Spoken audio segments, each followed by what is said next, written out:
Toxic relationship को कैसे पहचाना? आप अपना ही जीवन खुल के नहीं जी पा रहे हैं. You do not have respect, you do not have freedom, you are not living the life जो आप डिजायर करते हो. Then it is a red flag. You have to understand कि this is toxic. Intuition is all about present. Imagination is all about future. Manifestation क्या है? Manifestation भी तो यही है, हम visualize कर रहे हैं कि okay I want to do this. क्या ब्लैक मैजिक वाकई में होता है या फिर लोगों को डरा रहा है? नहीं, बिल्कुल नहीं. ब्लैक मैजिक वाकई होता है.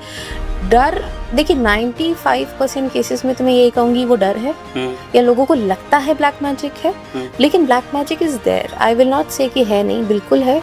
और कृष्ण भक्ति ही है जो आपको आगे शिव तक ले जाती है. There is no substitute for the hard work, there is no substitute for the work. Consistent and persistence, hard work is the key to success. क्या हर इंसान अपनी किस्मत लेके पैदा होता है? हम चाहें तो अपनी लिखी हुई किस्मत को बदल सकते हैं अपने परिश्रम से, अपने हार्ड वर्क से, अपनी मेहनत से और अपनी सही सोच से. क्या कभी आपने कोई पैरानॉर्मल एक्सपीरियंस किया है? यस, आई हैड मेरे काफ़ी पैरानॉर्मल आभास. आई थिंक मेरी जो स्पिरिचुअल जर्नी है वो इन एक्सपीरियंसेस की वजह से ही स्टार्ट हुई. भोलेनाथ की पूजा करना सबसे सरल है. वो भोलेनाथ ही इसलिए है क्योंकि वो सबसे सरल है. धन प्राप्ति के लिए क्या कोई उपाय है? हर शुक्रवार को आप माँ लक्ष्मी की पूजन करें. शाम के समय उनके लिए दिया जलाएं 4 से 6 बजे के बीच में.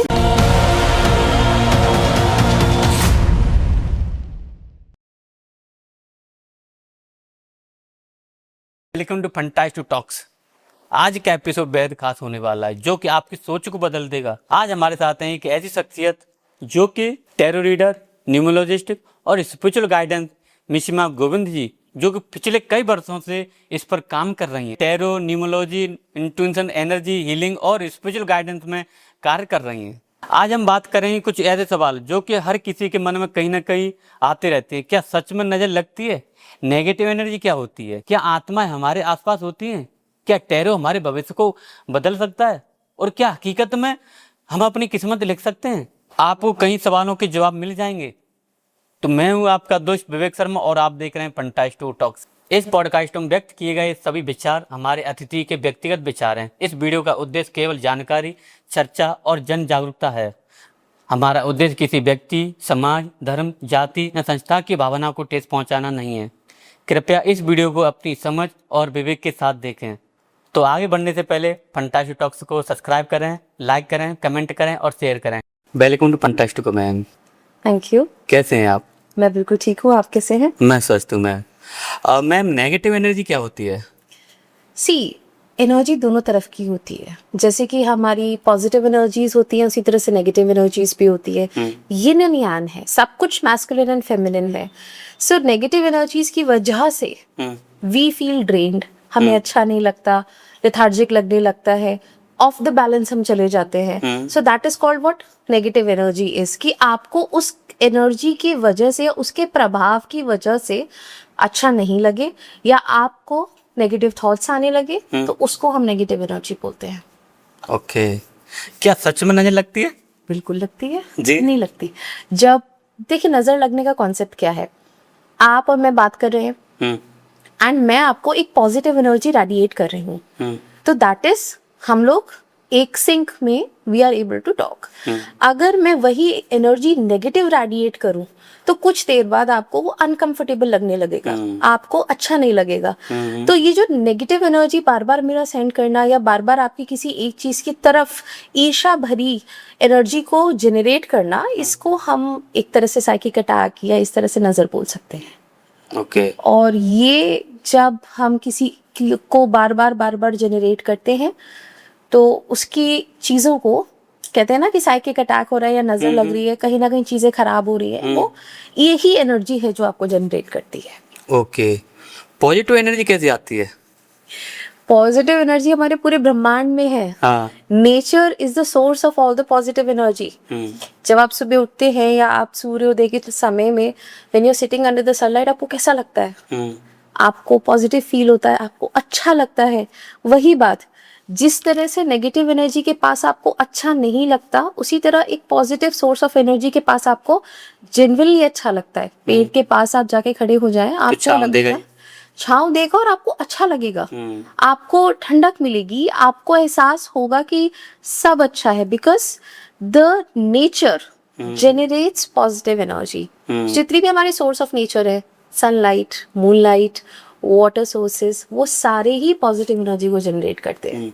अच्छा मैम, जैसे हम पहले मतलब अभी भी सुनते हैं कि या देखते भी हैं कि जैसे कि हम किसी संत के पास जाते हैं, क्योंकि संतों के पास एक पॉजिटिव एनर्जी रहती है, उनकी जो ऊर्जा होती है वो एक अलग प्रकार की होती है, तो हम कहते हैं ना कि उनके मिलकर बहुत अच्छा लगा। आई थिंक ये पॉजिटिव एनर्जी, ये ही पॉजिटिव एनर्जी या पॉजिटिव ऑरा है, क्योंकि उन्होंने अपने तप से, अपनी सिद्धि से उस एनर्जी को जनरेट किया है। तो उनके ऑरिक फील्ड में देखिए, जैसे हम हैं, हमारा ऑरा यहाँ तक, हमारा एक लिमिट तक एनर्जी से सर्कल या एक ऑरा होता है, एक फील्ड होती है। सो नाउ जब हम एक पॉजिटिव मंत्र के उच्चारण को बार बार जनरेट करते हैं, मेडिटेट करते हैं, तो हमारा ऑरा भी पॉजिटिव होता है। इसलिए किसी भी संत महात्मा से मिलने के बाद आपको अच्छा लगता है, क्योंकि आप उनके उस पॉजिटिव ऑरा के आसपास होके आए। एंड ऑरा आप अपनी पॉजिटिविटी से बढ़ा सकते हैं। तो इसीलिए किसी एक संत महात्मा के बारे में सुनने से या उनको दूर से देखने से भी आपको पॉजिटिव एनर्जी की फीलिंग आती है। अब मैम बहुत सारे घरों में कि वहाँ ना एक डलनेस रहती है, पॉजिटिविटी की कमी होती है, तो उस पॉजिटिविटी को बढ़ाने के लिए ऐसा कोई उपाय? पॉजिटिविटी को बढ़ाने का, अगर घर में आपको डलनेस है, नेगेटिविटी है, आपको अच्छा नहीं लग रहा, सबसे पहली चीज़ है वहाँ पे आप पॉजिटिव एनर्जीज को जनरेट करें। कैसे कर सकते हैं? फर्स्ट अंडरस्टैंड करिए कि ये नेगेटिव एनर्जी क्यों है, किस वजह से है। आप मदद ले सकते हैं किसी एक्सपर्ट की, आप उस चीज़ को समझें। बट कुछ जनरल रूल है जो आप कर सकते हैं। सॉल्ट हमारा नेचुरल क्लेंजर है, सबके घरों में ये अवेलेबल है। उससे घर में पोछा लगाइए। सॉल्ट डी न्यूट्रलाइज करता है सारी एनर्जीज को, न्यूट्रलाइज करेगा उस एनर्जी को। इसके अलावा घर में ढेर सारे प्लांट्स आप लगाइए। चेक कीजिए कि आपके डायरेक्शन में कौन सी प्रॉब्लमेटिक डायरेक्शन है, और उसके बाद आप घर में प्लांट्स लगाइए। क्लेंजिंग कीजिए रेगुलरली। क्लेंजिंग के लिए एक बहुत ही अच्छी टिप जो मुझे लगती है, जो सभी घरों में होनी चाहिए, कि आप एक दिन निश्चित कर ले, या फुल मून के टाइम्स पे स्पेसिफिकली आप, हमारे यहाँ चारकोल डिस्क अगर आपके पास अवेलेबल हो, या फिर जो कंडे आते हैं गाय के गोबर से बने हुए उपले जो होते हैं। देखिए, हमारे जो डेली का रूटीन है ना, हमारे किचन में सब कुछ अवेलेबल है। उसको लीजिए, उसको गर्म कीजिए, उसके ऊपर थोड़ा सा गूगल लोबान को मिक्स करके, थोड़ा सा कपूर को मिक्स करके, इसकी धुनी आप पूरे घर में कीजिए, जिससे कि जितनी भी स्टैग्नेंट और नेगेटिव एनर्जी है ना, वो भी रिलीज होगी और आपको पॉजिटिव एनर्जी जनरेट होगा। तो आप ये करके देखिए और उसको रिपीट कीजिए। हर हफ्ते में कोई एक दिन बांध लीजिए, या महीने में कुछ दिन बांध लीजिए कि मुझे ये करना ही करना है। धीरे धीरे जब आप इन चीज़ों को करेंगे, आपके घर में पॉजिटिव एनर्जी भी जनरेट होगी, और जो स्टैग्नेंट नेगेटिव एनर्जी है ना, वो भी रिलीज होगी। बट अगर इसके बावजूद अगर आपको कोई रिलीफ नहीं मिलता, तो I would always suggest reach out to any expert जो आपको राय दे सके और प्रॉब्लम को सबसे पहले समझा सके। वो जानना हमारे लिए सबसे पहले, प्रॉब्लम कहाँ पर है, प्रॉब्लम क्या है, वास्तु की वजह से है या और कोई नेगेटिव एनर्जी है, या किस तरीके की नेगेटिव एनर्जी आपके घर में है। हर एनर्जी का अपना अपना सोर्स है, हर एनर्जी अपनी अपनी तरीके की एक तरह से एनर्जी जनरेट करती है। तो अगर वो एक नॉर्मल स्टैग्नेंट एनर्जी है, तो आपको इस रेमेडी से काफी लाभ मिलेगा। मैनिफेस्टेशन क्या है मैम? मैनिफेस्टेशन, तो मैनिफेस्टेशन है कि जो मेरी डिजायर है उसको मैं जी रही हूँ, या जो मैं चाहती हूँ मेरे जीवन में आए, मैं उसको ला सकूं। मैनिफेस्टेशन एक विधि नहीं है, बट एक जीने का सही तरीका है कि हम इस तरह अपने ख्वाबों को, अपनी डिजायर्स को रियलिटी में लाएं और उनको जिए। That is called the way of living life and way of manifesting things. और हम सब कोई ये कैपेसिटी रखता है, इनेट कैपेसिटी रखता है कि हम मैनिफेस्ट कर सकते हैं अपने जीवन को। बट आप क्या मैनिफेस्ट करते हैं वो तो आप ही के ऊपर है। तो अगर आप कॉन्स्टेंटली, मैं हमेशा ये बात सबको बताती हूँ, अगर आप कॉन्स्टेंटली फियर में हैं, ये ना हो जाए, ये ना हो जाए, तो आप अपने फियर को भी मैनिफेस्ट करते हैं। क्योंकि आप कॉन्स्टेंटली वो थॉट प्रोसेस क्रिएट कर रहे हैं कि ऐसा ना हो जाए, ऐसा ना हो जाए, ऐसा ना हो जाए. You are directly communicating with universe, ये ना हो जाए. तो अल्टीमेटली वही हो जाएगा. देखिए, vastu, numerology, astrology are pure sciences. They actually help you.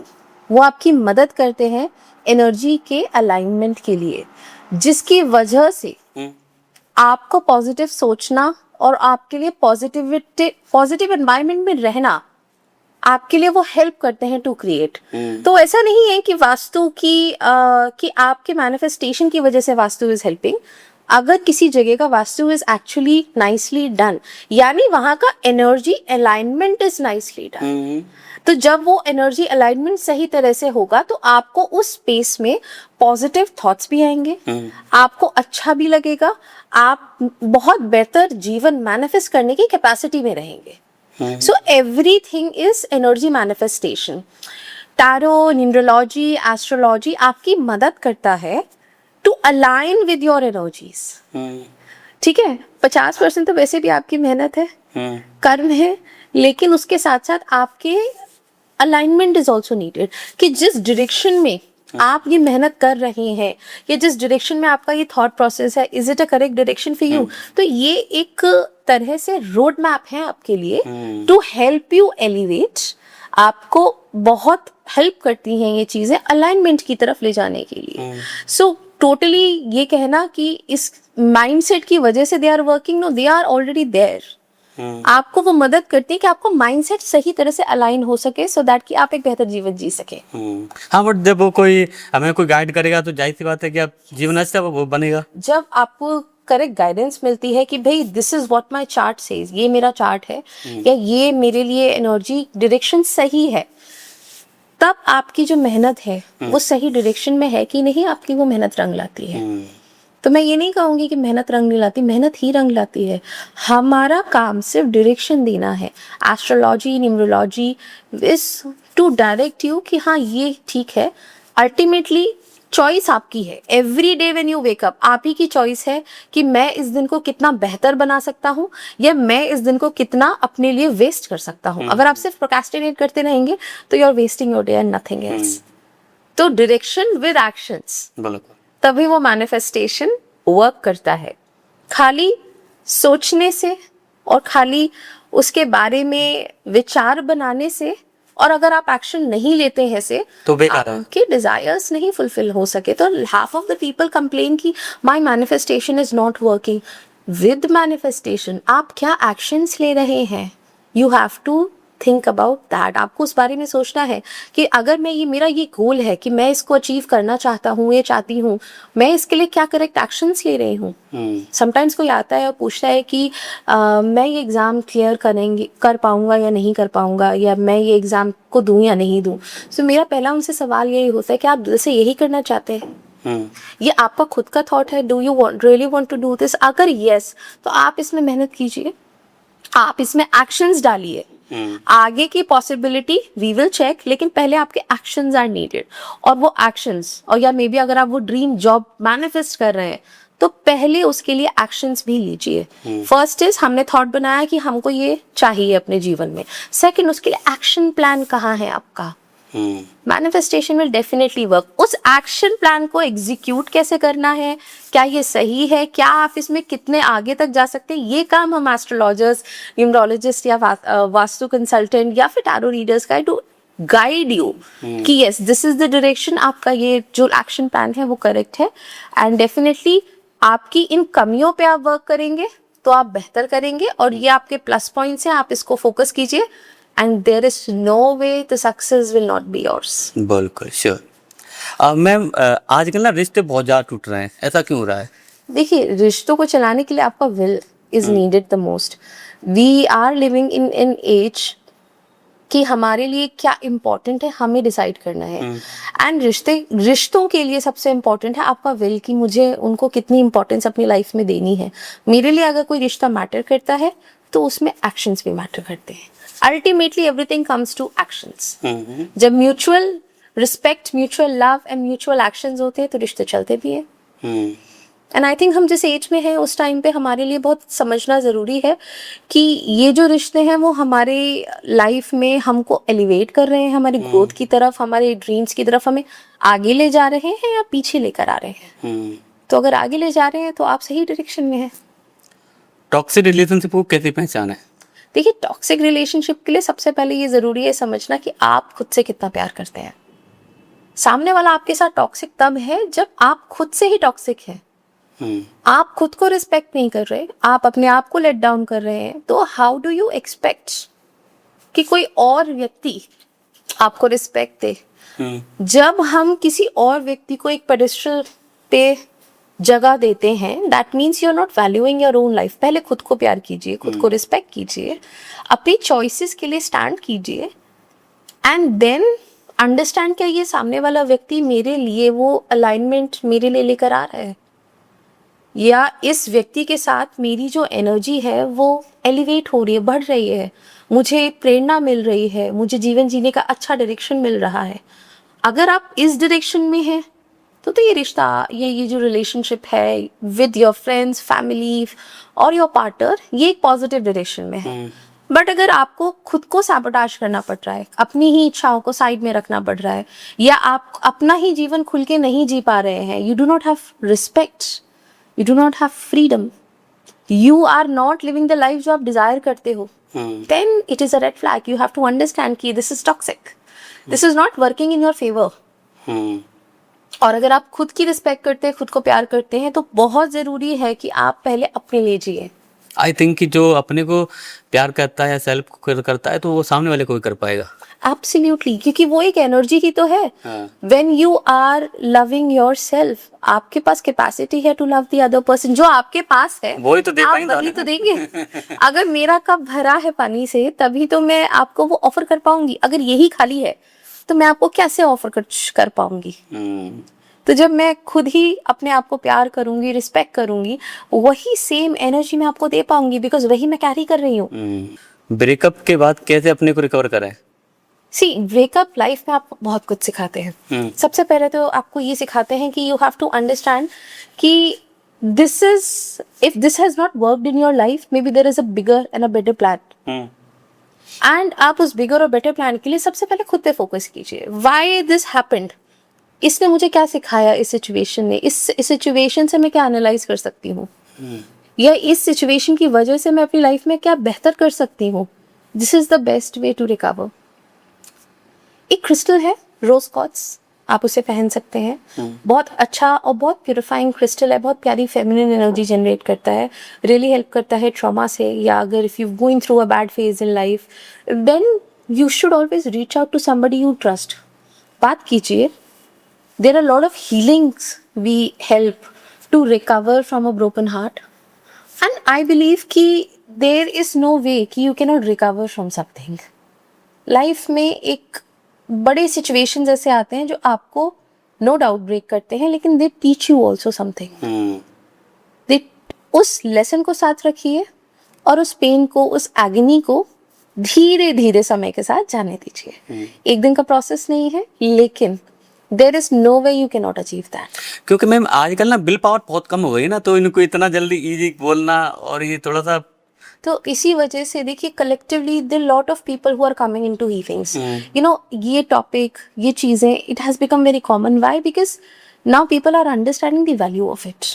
लोगों को healing की value, लोगों को healers and empathy की value अब ज़्यादा understanding समझ में आ रही है, because people have gone through situations. So अगर you are not able to do it, always take help from somebody you know and reach out to them, go for it. नहीं तो आपका जो nature है, that is a self way of healing. आप nature से जब खुद को ज़्यादा connect करते हैं, maybe connecting yourself with plants, with animals, you will naturally heal. हमारी पूरा जो nature के elements हैं, earth, water, fire, air, ये सब हमें heal करते हैं। तो मे बी आपने अगर lesson, you are going through a dark phase और आपके साथ कुछ ऐसा घटित हुआ है जिसकी वजह से आप अभी भी पेन में हैं, आप एग्नी में हैं, reach out to nature first. आप सूर्य से, आप धरती से, आप पेड़ों से बहुत ज़्यादा अपने आप को हील कर सकते हैं। उसके नज़दीक बैठिए, उस सनराइज को महसूस कीजिए and you will feel much better. Positive रहना लाइफ में इज ऑलवेज अ चॉइस, ये परसेप्शन है। और अगर आप किसी कारणवश किसी नेगेटिव एनर्जी की वजह से या मे बी ट्रॉमा की वजह से खुद से ये नहीं कर पा रहे, तो please take the help of somebody जो आपको मदद करेगा। हीलर्स का काम क्या है? What we do, we just align people. हम कुछ ऐसा नहीं कर रहे जो बहुत अलग है, we are just aligning, we are making you realise your own potential. And when it comes to will power, we are there to guide, we are there to help. And हम सब के अंदर ये इनेट है, इट जस्ट कभी कभी हम उसे भूल जाते हैं।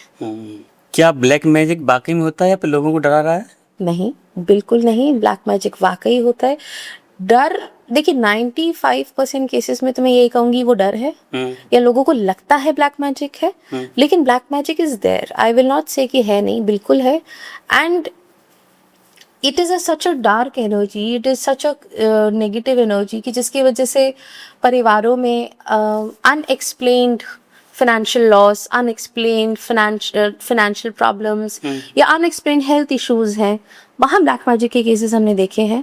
ब्लैक मैजिक के अगर सिचुएशंस है तो आपको उस घर में उस व्यक्ति के साथ या उस व्यक्ति के अराउंड कुछ अच्छा नहीं लगेगा, नेगेटिविटी बहुत होगा, उनका ऑरा बहुत नेगेटिव होगा, घर का एटमॉस्फेयर बहुत खराब होगा। तो बहुत सारे तरीके हैं बट वो जनरलाइज्ड नहीं है। तो मैं हमेशा बिलीव करती हूँ कि अगर ब्लैक मैजिक जैसा आपको लगता है कि ऐसा कुछ है, always connect with some expert, वो आपको मदद करेंगे टू अंडरस्टैंड कि किस तरीके की एनर्जी है, क्योंकि ब्लैक मैजिक की एनर्जी बहुत डेंस होती है। और अगर वो किसी ने किया है या आपके ऊपर आ रहा है तो कहीं ना कहीं आप एक मेजर एनर्जी क्राइसिस में हैं और आपको वहाँ पे मदद लेनी चाहिए। अब मैम ब्लैक मैजिक का कैसे पता चलता है कि हमारे ऊपर किसी ने ये ब्लैक मैजिक कर दिया है? ब्लैक मैजिक अगर किसी के ऊपर कास्टेड है तो एक तो उनके यहाँ पे अनएक्सप्लेन्ड प्रॉब्लम्स आनी शुरू हो जाएंगी, जो आपको लगेगा अचानक से कैसे सब खराब हो रहा है, अचानक से तबीयतें खराब हो रही हैं, अचानक से बिजनेस के लॉस हो रहे हैं या काम का लॉस हो रहा है, या you are not able to think positively. तो वहाँ अब ये कोई जनरलाइजेशन नहीं है। आई बिलीव कि हम फियर को ज़्यादा मोटिवेट ना करें, but we should always understand कि अगर ब्लैक मैजिक है, take expert help to understand कि ये एनर्जी किस तरीके की है। कभी कभी वो ब्लैक मैजिक नहीं होता, लोगों को लगता है उनके ऊपर ब्लैक मैजिक है, बट ऐसा नहीं होता। दिस इज वो को कभी कभी एक टफ फेज के रूप में भी सिचुएशंस, ऐसा लगता है कि मेरे साथ कुछ अच्छा नहीं चल रहा, वो एक टेम्परेरी सिचुएशन भी हो सकती है, नज़र भी हो सकती है, या वो कोई नेगेटिव एनर्जी भी हो सकती है, नेगेटिव एंटिटी हो सकती है। तो ये डिफरेंस क्या है, इसके लिए always take an expert opinion. And अगर आपकी लाइफ में अनएक्सप्लेन चीजें हो रही हैं तो वहां पे आई बिलीव कि आप किसी की राय जरूर लें। अच्छा, हर किसी प्रॉब्लम को कह देना ब्लैक मैजिक, क्या वो सही है? बिल्कुल भी नहीं, हर प्रॉब्लम ब्लैक मैजिक नहीं होता। ब्लैक मैजिक की सिचुएशंस अलग होती हैं, काफी खतरनाक होती हैं, काफी डेंस होती हैं, और उसके पीछे लोगों का मोटिव होता है। बट हर सिचुएशन को ब्लैक मैजिक कह देना ये गलत है। सारी सिचुएशन ब्लैक मैजिक नहीं थी। कई बार लोग आते हैं यही कहते हैं हमें, हमारे ऊपर किसी ने ब्लैक मैजिक किया है। वहीं तो एज एक्सपर्ट मैं उनको अंडरस्टैंड करती हूँ सिचुएशंस को with details and with proper readings and proper analysis कि ये वाकई ब्लैक मैजिक है या नहीं। एंड सो ट्रस्ट मी 95% में वो ब्लैक मैजिक नहीं होता।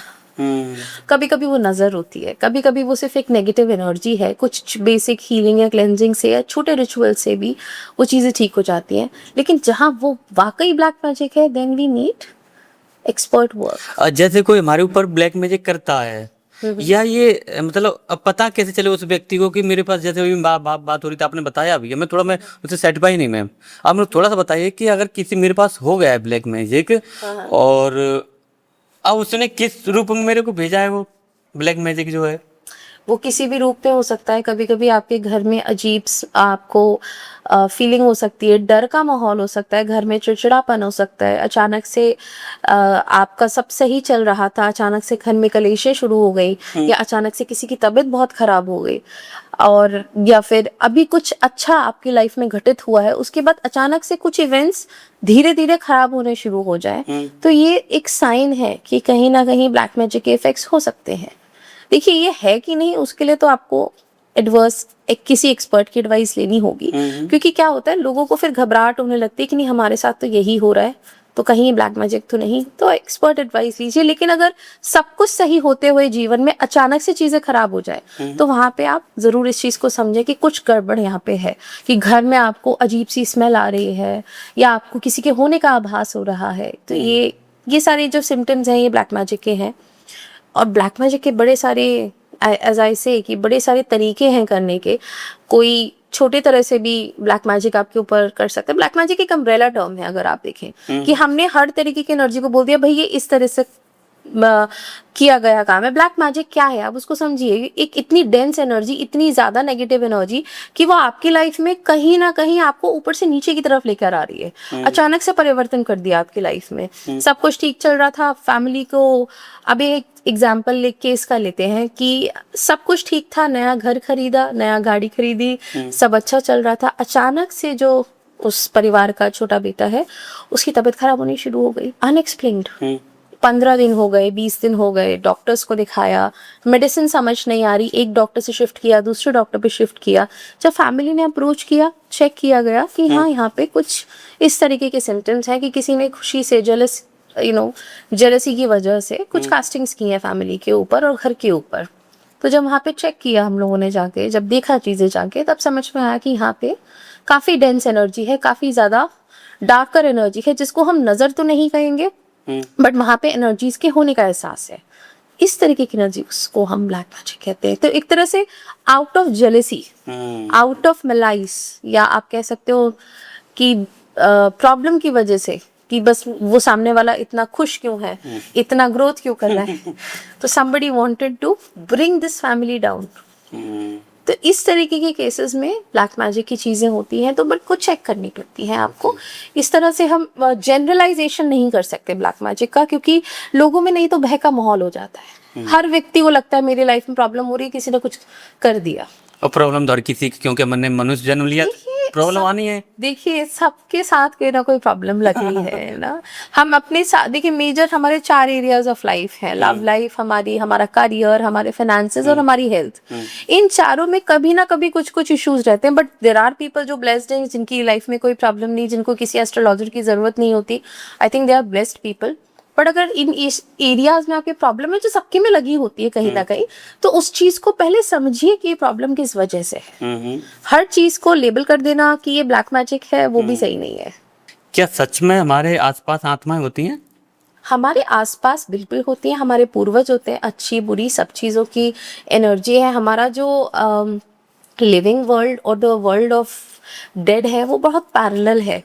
तो आपने देखा होगा किसी किसी प्रॉपर्टीज पे या किसी किसी फैक्ट्रीज में ना बड़ी अजीब सी एनर्जीज होती हैं, वहां पे आपको आभास हो रहे होते हैं। कोई कोई प्रॉपर्टी ऐसी होती है जो पनप ही नहीं रही है, वहां पे एक बिजनेस किसी ने डाला नहीं चला, दूसरा डाला नहीं चला। तो दैट मीन्स कभी कभी ऐसी जगहों पे इस तरीके के पोजेशंस होते हैं। सो डेफिनेटली हमारे आसपास होती है।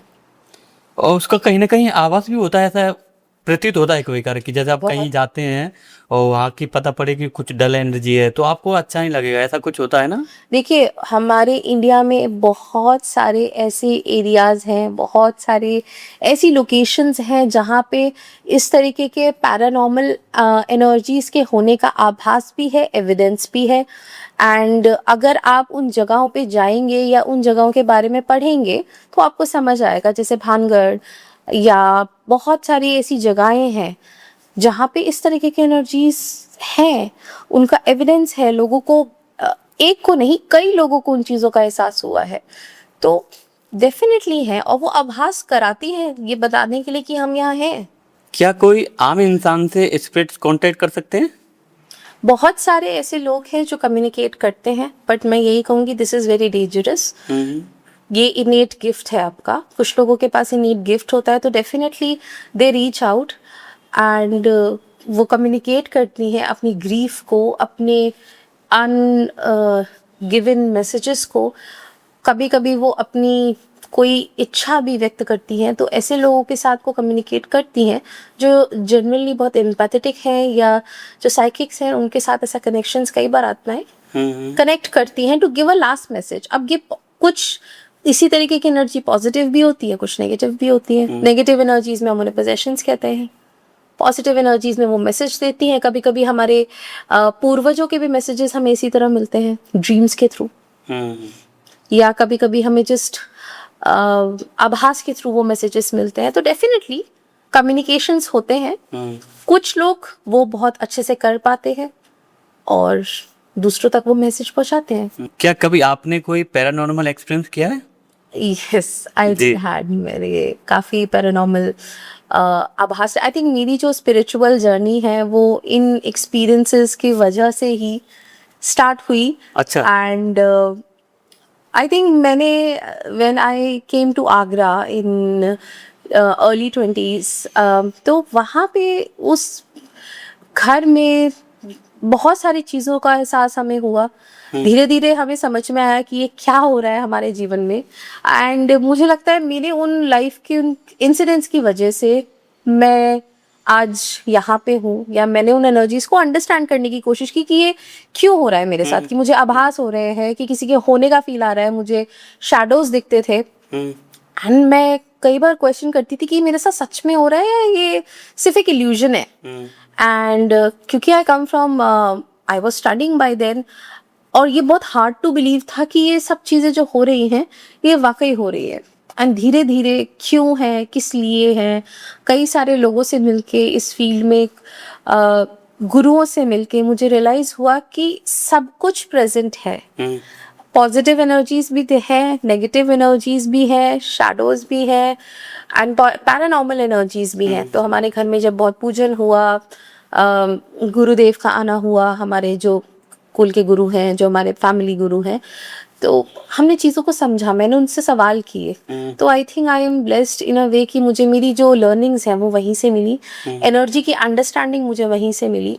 उन नाइटमेयर्स की वजह से आज मैं एनर्जी को समझ पाती हूँ, और वहीं से एक्चुअली मुझे क्यूरियोसिटी जागी कि ऐसा क्यों, कैसे पॉसिबल है कि कोई इसे हील भी कर देता है, या ये कुछ ही व्यक्ति तक सीमित क्यों है। उसके रूट्स को समझते समझते मैंने लामा फेरा प्रैक्टिस स्टार्ट करी, हुडू प्रैक्टिस स्टार्ट करी, एंड आई थिंक उनकी वजह से ही मैं आज यहाँ हूँ। तो आई थिंक वो पैरानॉर्मल एक्सपीरियंसेस मुझे नहीं मिलते तो मैं शायद एनर्जीज की तरफ इतना खिंचाव महसूस नहीं करती। क्या इंट्यूशन भगवान की दी हुई भक्ति है? देखिए, इंट्यूशंस के साथ हम सब लोग इंट्यूटिव हैं, ठीक है, ये एक इनेट नेचर है हमारा। बट आप उसको जब निखारते हैं तब आप अपने इस इंट्यूशन की वजह से अपने लाइफ के डिसीजंस को मोल्ड कर सकते हैं। सो आई थिंक ये ईश्वर ने हम सबको दिया है, जिसको हम सिक्स्थ सेंस कहते हैं, इंट्यूशंस कहते हैं। This is with all of us. But कुछ लोग ज्यादा इंट्यूटिव होते हैं, कुछ लोग उन इंट्यूशंस को नहीं सुनना बिलीव करते हैं। तो जितना हम अपना आत्मचिंतन करते हैं, मेडिटेशन करते हैं, जितना हम स्पिरिचुअली जुड़ते जाते हैं और जितना हम कनेक्टेड हैं खुद की सोल से, मदर नेचर से, उतने ही हमारे इंट्यूशंस पावरफुल होते जाते हैं। तो इंट्यूशन क्या है कि आप कोई काम कर रहे हैं, लाइफ जी रहे हैं, और एक अचानक से आपको फील आया या आपको एक थॉट आया कि नहीं मुझे ऐसा करना चाहिए। एग्जाम्पल देती हूँ, आप गाड़ी चला रहे हैं और आपको गाड़ी चलाते चलाते लगा कि भाई मुझे नहीं लेफ्ट मुड़ना चाहिए। आपने उस थॉट को, आया तो सही, आपका मन भी हुआ, बट आपने उसको इग्नोर किया और आप आगे चल गए। पता चला आगे जाम है, पता चला आप गलत रास्ते पे आ गए। तो होता वो जो एक हल्की सी आवाज आई थी ना कि यहाँ मुड़ लो, that is what your intuition is. अगर आप उसे सुन लेते, समझ लेते, तो शायद हम अभी तक अपने डेस्टिनेशन पे पहुंच जाते। तो हम सबके पास एक गिफ्ट है, बस हमें उसे बैलेंस करने की या उसको निखारने की जरूरत है। तो जब हम शांति से, क्योंकि इतनी आवाजों में, इतने मटीरियलिस्टिक शोर में हम उसको नहीं सुनते, कैसे सुन सकते हैं? आत्मचिंतन करके, मेडिटेटिव प्रैक्टिसेस करके, बैलेंस करके, खुद को ग्राउंड करके, खुद को। तो जो हमारे पूर्वज पहले किया करते थे, सुबह उठकर सूर्य नमस्कार करना, सूर्य को प्रणाम करना, योगा करना, मेडिटेशन करना, अगर हम उन्हीं प्रैक्टिसेस को करें अपनी लाइफ में दोबारा से, जो हम अब धीरे धीरे कर रहे हैं, ठीक है, तो आपके इंट्यूशंस भी स्ट्रांग होंगे, आपको समझ में आएगा क्या सही है क्या गलत, और आपको लाइफ के डिसीजंस लेना आपके लिए आसान होगा। तो इंट्यूशंस हम सबके पास है, आप उसे निखारिए बस। इंट्यूशन और इमेजिनेशन में फ़र्क ये है कि आप जब इमेजिन करते हैं सो आप उस थॉट को फ्यूचर की तरफ डायरेक्ट कर रहे हैं. Intuition is all about present, imagination is all about future. Manifestation क्या है? मैनिफेस्टेशन भी तो यही है, हम विजुअलाइज कर रहे हैं कि okay I want to do this. उसे इमेजिन ही तो कर रहे हैं हम, विजुअलाइज कर रहे हैं, इमेजिन कर रहे हैं, लेकिन हम उसकी तरफ जब कार्य करते हैं तो हम अपनी उस थॉट को एक्शंस में ला रहे हैं, क्योंकि मुझे वो इमेजिनेटिव चीज को या उस डिजायर को जीना है. इंट्यूशन उस डायरेक्शन में आपको फीलिंग होती है कि ये आप सही कर रहे हैं या नहीं कर रहे. Intuition is all about being in present, इस मोमेंट पे कि आप ये करेंगे तो आपको लाभ होगा, या इंट्यूशन इज आपको अपने इस प्रेजेंट मोमेंट में क्या डायरेक्शंस लेने हैं. इमेजिनेशन इज कि मैं फ्यूचर में ये करूंगा या मैं ये फ्यूचर में करूंगी. तो जब आप सिर्फ आगे के बारे में सोचे जा रहे हैं तो दैट इज कॉल्ड इमेजिनेशन. और जब आप अभी शांत मन से अपने आत्मचिंतन में लगते हैं, तब जब आपको फीलिंग आती है, that is your intuition guiding you. तो ये फर्क है. एंड इसलिए हम बोलते हैं कि ना तो पास्ट में जीवन आप जिए, जो हो चुका उसको जाने दीजिए, और ना ही आप फ्यूचर में ऐसा होगा तो ऐसा होगा, ऐसा होगा तो ऐसा होगा. Be in present moment. जितना आप प्रेजेंट मोमेंट में हैं, जुड़ेंगे, आप उतना खुद को सुन पाएंगे, अपनी सोल को समझ पाएंगे और अपनी इंट्यूशंस की गाइडेंस पे चल पाएंगे. बट आज जो हमारे ये यंगस्टर है या कोई भी व्यक्ति, वो या तो पास्ट में जी रहा है या फिर फ्यूचर में जी रहा है, प्रेजेंट में तो जी नहीं रहा है. इसीलिए बहुत ज़रूरी है प्रेजेंट में जीना. अगर आप सच में अपनी इंट्यूशंस पे वर्क करना चाहते हैं. प्रेजेंट में कैसे जीते हैं? पॉज करके, पॉज फॉर टाइम. आप अपने साथ ही अगर 5 मिनट नहीं बैठ पा रहे तो कुछ तो सोचने की बात है. मेडिटेशन नहीं कर पाते, कुछ लोग कहते हैं मेडिटेशन नहीं होता, लेकिन उसको कीजिए. बैठिए खुद के साथ, आंख बंद कीजिए. मिनट्स के लिए भी आपका दिमाग नहीं बंद हो पा रहा ना. This is living in future और living in past is called. कि बहुत सारे आंख बंद करते हैं, फिर बहुत सारे लोग बोलते हैं हम आंख बंद करता हूँ तो बहुत सारे थॉट्स आते हैं, समझ ही नहीं आता किस पे फोकस करूँ. मेडिटेशन इज जब आपको किसी थॉट पे फोकस ही नहीं करना हो. बट ये प्रैक्टिस धीरे धीरे आएगी. Start with 5 minutes, increase it to 2 minutes more. इसीलिए प्रेजेंट में रहना बहुत जरूरी है, क्योंकि आप नहीं तो सिर्फ अपने दिमाग में हैं, आप कहीं नहीं हैं. या तो पास्ट में चल रहे हैं या फ्यूचर में चल रहे हैं. धन प्राप्ति के लिए क्या कोई उपाय है? हाँ, तो हम धन प्राप्ति के लिए एक बहुत ही बेसिक उपाय है जो आप सभी लोग कर सकते हैं. वो है हर शुक्रवार को आप माँ लक्ष्मी की पूजन करें. शाम के समय उनके लिए दिया जलाएं 4 से 6 बजे के बीच में, और उनका जो जप नाम है श्रीम, उसका चांट करें. और जिस भी दिन आप शुक्रवार को ये करें, आप छोटी बच्चियों को कुछ भी मीठा आप दे सकते हैं, खिला सकते हैं. एक बड़ी ही अच्छी रेमेडी जो मुझे लगती है आप सब कर सकते हैं कि छेने की मिठाई आप शुक्रवार को लाएं, माँ लक्ष्मी को भोग लगाएं और सबको अपने घर में उसको खिलाएं. तो अगर किसी का पढ़ाई में मन नहीं लग रहा है तो क्या उपाय है मैम? अगर किसी का पढ़ाई में मन नहीं लगता तो आप एक काम कर सकते हैं कि उनके बेड साइड या उनके जहाँ भी वो पढ़ते हैं वहाँ पे एमेथिस्ट एक हमारा क्रिस्टल है, वो रख सकते हैं. उसको वहाँ पे रखने से उनका जो मन है शांत होगा और उनका फोकस थोड़ा सा पढ़ाई में बनना शुरू होगा. आप अगर अपनी मैरिड लाइफ को अच्छा रखना चाहते हैं और चाहते हैं कि चीज़ें हमारी अच्छी रहें, एक एसेंशियल ऑयल हमारा आता है, rose essential oil. Rose essential oil, bergamot essential oil, और इसमें हम फ्यू ड्रॉप्स ऐड करेंगे लैवेंडर के. इसका एक डिफ्यूज़र क्रिएट कीजिए और आप इसको अपने बेडरूम में रोज शाम के टाइम इसकी फ्रेग्रेंस को आने दीजिए. आप लोगों के बीच संबंध भी अच्छे रहेंगे, घर में माहौल भी अच्छा रहेगा. एंड आप लोग एक दूसरे को कोशिश कीजिए गिफ्ट में परफ्यूम जरूर दें और उस परफ्यूम को अप्लाई करें पार्टनर्स के लिए. तो ये अगर आप करते हैं तो चीजें आपकी बेहतर हो. अगर कोई व्यक्ति शिव पर रोज जल चढ़ाता है, हाँ, तो क्या किस्मत बदल सकती है?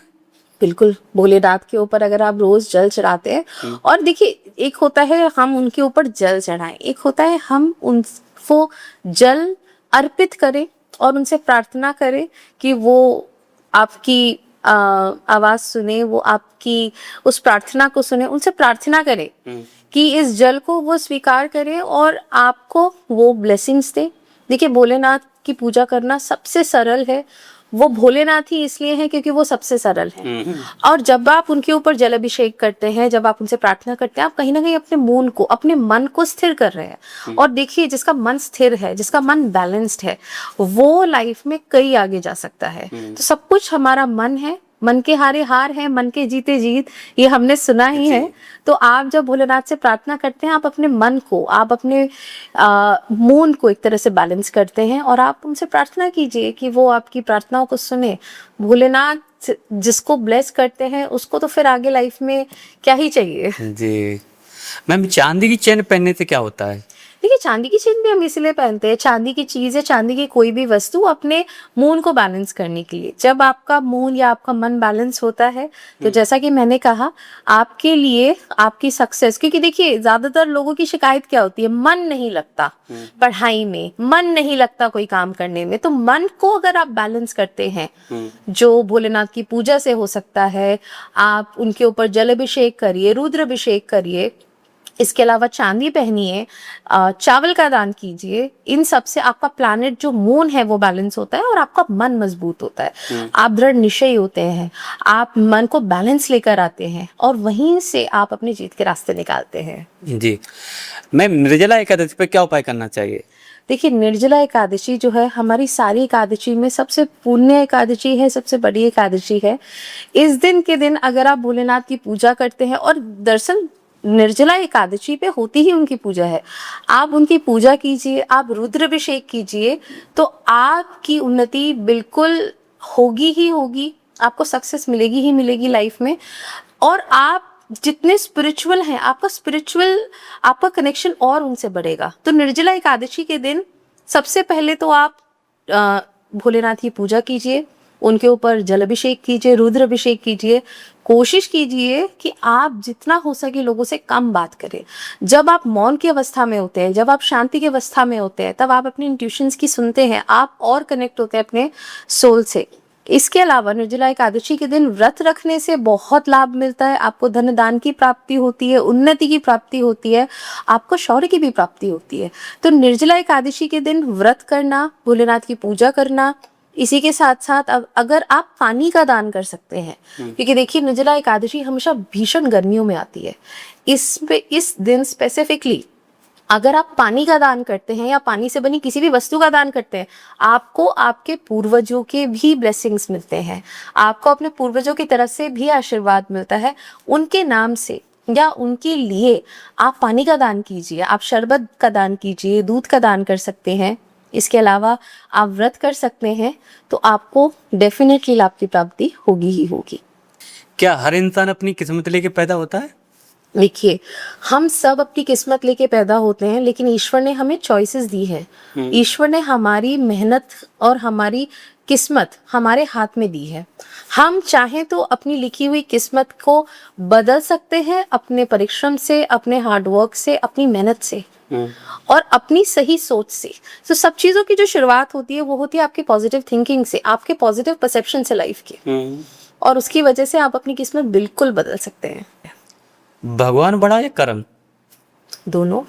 ईश्वर की सही प्राप्ति से आप अपने अच्छे कर्म निश्चित करते हैं और सही कर्म आप करते हैं, बट उनकी उस सोर्स के बिना, ईश्वर क्या है, वो सोर्स जिससे जब हम कनेक्टेड रहते हैं तो हम लाइफ में अच्छे डिसीजंस लेते हैं, बेटर डिसीजंस लेते हैं।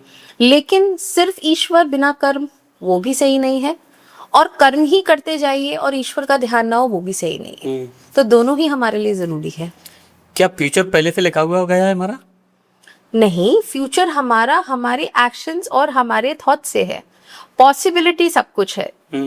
आपकी पत्री ने कहा कि ये पॉसिबल है करना, लेकिन अगर आपके एक्शंस नहीं है तो वो नहीं होगा। तो ये कहना कि सब कुछ प्री निश्चित है, ये भी सही नहीं है। आपके कर्मों से आप अपनी चीजों को प्राप्त कर सकते हैं, और आप अगर नहीं चाहेंगे, जो आजकल कभी कभी लोग कहते हैं मेरा मन ही नहीं करता ऐसा करने का, तो अगर आपके एक्शंस ही नहीं होंगे तो भले ही राजयोग क्यों ना लिखा हुआ हो, वो आपके किसी काम का नहीं है। टैरो कैसे काम करता है? मैं देखिए, tarot works with intuitions. Tarot को हम लीड करते हैं इंट्यूशंस के मदद से। हमारे जो कार्ड्स है वो हमें एक स्टोरी या एक सिचुएशन समझाते हैं जो व्यक्ति की लाइफ से हम जोड़ के उनको गाइडेंस दे सकते हैं। गाइडेंस देते हैं कि भाई ये सही है आपके लिए या ये सही नहीं है आपके लिए। तो tarot works with intuitions. Ma'am अगर सब कुछ भगवान कंट्रोल कर रहे हैं तो टैरो की क्या नीड है फिर? देखिए, भगवान कंट्रोल नहीं कर रहे, बट अगर सब कुछ निर्धारित है और हम कहते हैं कि जी मेरे तो चार्ट में राजयोग है, तो फिर हमें टैरो की क्या जरूरत? टैरो की जरूरत नहीं है आपको। आपको टैरो सिर्फ एक डायरेक्शन दिखाता है। टैरो का काम है आपका मार्गदर्शन करना। लोग टैरो पे डिपेंड हो जाते हैं कि वही जो है वही सब कुछ है। आपके एक्शंस इज एवरीथिंग, आपकी सही सोच इज एवरीथिंग। टैरो आपका मार्गदर्शन का काम करता है कि क्या आपने ये चुना जीवन में, ये सही है क्या, यही डायरेक्शन से आप जो चल रहे हैं सही है। अगर आप कंफ्यूज्ड हैं, वहाँ टैरो कम्स इन। तो चॉइसेस आपकी हैं, ईश्वर ने आपके हाथ में दिए है कि भाई तुम अपनी जीवन, ये तुम्हारा जीवन है, इसके साथ तुम क्या करते हो तो तुम्हारे हाथ में है। और टैरो का काम है डायरेक्शन देना। क्या टैरो से किस्मत बदल सकती है? टैरो से किस्मत नहीं बदलती। किस्मत आपके अपने कर्मों से बदलती है, आपके अपने एक्शन से किस्मत बदलती है। टैरो आपके मार्गदर्शन का काम करता है बस। मतलब कार्य खुद ही करना पड़ेगा? बिल्कुल जी, उसका तो सब्स्टिट्यूट कोई है ही नहीं। There is no substitute for the hard work, there is no substitute for the work. Consistent and persistence, hard work is the key to success. Tarot की सबसे बड़ी लिमिटेशन क्या है? टैरो की कोई लिमिटेशन नहीं है। हम किसी भी चीज की किसी लिमिटेशन पे बिलीव नहीं करते। Tarot gives you infinite potential to understand life, to help guide somebody. लेकिन उसके ऊपर अपना जीवन निर्धारित कर देना, ये गलत है, ये नहीं करना चाहिए। टैरो न्यूमरोलॉजी में क्या अंतर है? Numerology is a beautiful science of numbers. Numbers की पूरी एक प्रॉपर साइंस है। Tarot is basically understanding the life with intuitions. क्या नंबर बदलने से किस्मत बदलती है? नंबर बदलने से आप उस व्यक्ति की लाइफ से उस नंबर के वाइब्रेशन को बढ़ा सकते हैं और घटा सकते हैं। तो जब हमारी लाइफ में एक नंबर की वाइब्रेशन ज़्यादा होती है तो हमें उसी तरीके के लाइफ में बेनिफिट्स मिलने लगते हैं। तो न्यूमरोलॉजिकली जब हम नेम करेक्शन करते हैं किसी का या सिग्नेचर करेक्शन करते हैं तो हम किसी नंबर का वाइब्रेशन उनकी लाइफ में घटाते हैं और बढ़ाते हैं, डिपेंडिंग कि उनको उस वक्त लाइफ में किस नंबर की वाइब्रेशन की नीड ज़्यादा है। टैरो, न्यूमरोलॉजी और एस्ट्रोलॉजी में क्या अंतर है? न्यूमरोलॉजी एंड एस्ट्रोलॉजी बहुत ही ब्यूटीफुल साइंसेस हैं एंड टैरो कार्ड्स जो है वो लाइफ की बहुत माइन्यूट डिटेल्स को अंडरस्टैंड करने के लिए बहुत ब्यूटीफुल एक मोडालिटी है। एस्ट्रोलॉजी से और न्यूमरोलॉजी से हम एक तरह से पारदर्शित करके किसी की चार्ट को, किसी के नंबर्स को आइडेंटिफाई कर सकते हैं। टैरो इज कि आपके जीवन में आज क्या है, क्या पॉसिबिलिटीज हैं आपके जीवन में आने वाले कल में, और अगर आप ये करते हैं या अगर आप ये नहीं करते हैं तो आपकी लाइफ में क्या पॉसिबिलिटीज बनती है। तो ये जो रोड मैप है वो आपको टैरो मदद करता है अचीव करने में। अब मैम कोई व्यक्ति है जो बरसों से संघर्ष कर रहा है, मेहनत कर रहा है, हार्ड वर्क कर रहा है, फिर भी उसको सफलता नहीं मिल रही है, तो उसको कौन सा उपाय करना चाहिए जिससे उसको सक्सेस मिले? देखिए, जब आप बहुत सालों से मेहनत कर रहे हैं तो पहले तो मेहनत जब सही डायरेक्शन में की जाए, सही जगह की जाए तो वो ज़रूर कार्यगत होती है, ज़रूर सक्सेस मिलती है। बट अगर ऐसा नहीं हो रहा, आप अपने सूर्य को ज़रूर मजबूत कीजिए, क्योंकि सबसे इम्पॉर्टेंट ग्रह हमारी लाइफ में is our planet sun, because वो सोर्स ऑफ एनर्जी है। सारे ब्रह्मांड की source of energy is the sun. तो आप उसको मजबूत कीजिए, आप सूर्य नमस्कार कीजिए, सूर्य की उपासना कीजिए, आपको ज़रूर मदद मिलेगी। लेकिन इम्पॉर्टेंट ये भी है अंडरस्टैंड करना कि अगर सक्सेस डिले हो रही है तो वो किस वजह से हो रही है। तो वहाँ पे मैं कहूँगी किसी एक्सपर्ट के ओपिनियन को ज़रूर लें। वहाँ पे आप एस्ट्रोलॉजी, टैरो या न्यूमरोलॉजी की मदद ले सकते हैं समझने में कि क्या कमी है, और उसकी पूर्ति करने से आप डेफिनेटली सक्सेसफुल हो सकते हैं। ये मोडालिटीज एस्ट्रोलॉजी या न्यूमरोलॉजी आज से नहीं, हमारे समाज में सालों से, वर्षों से राजाओं तक को इसकी ज़रूरत थी। या उस वजह से वो समझते थे कि क्या करने से बेहतर होगा, क्या ना करने से बेहतर होगा। तो इनकी एड लेना towards success is a good combination to go, but इन पे अपनी पूरी लाइफ निर्धारित कर देना वो गलत है। मैम ऐसा कोई मंत्र जो मन को शांत करे? ओम सबसे purest vibration of the mantra is Om. आपको कुछ नहीं आता, आप कुछ नहीं चांट करना जानते, बिल्कुल नए व्यक्ति के लिए जो मैंने सालों तक जो चांट किया, जब मुझे कुछ भी नहीं पता था, वो था ओम।